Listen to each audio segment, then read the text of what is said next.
Tosubwa, don't miss ku MBCTV. Waliwo munno okuzaala n'olaba nga Mirembe atutte package ya pampers nga taguzeeko. Sometimes we have to understand nti oyinza okuba okola business eyo naye ng'ebintu by'olina somehow si byagala.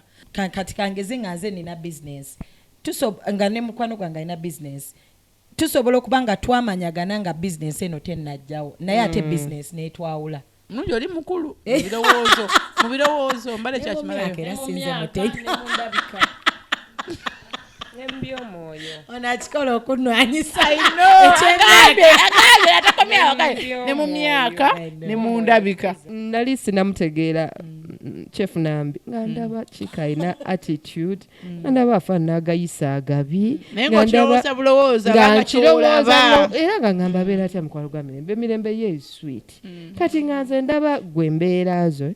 But now getting into reality, after you are a different person. Just like also me, they would say, I have attitude.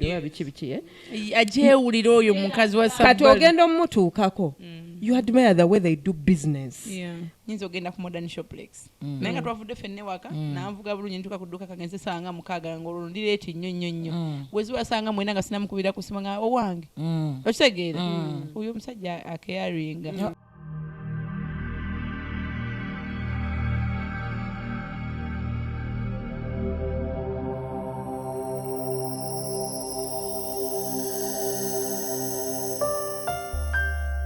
This is MBCTV. Love, innovation, lifestyle.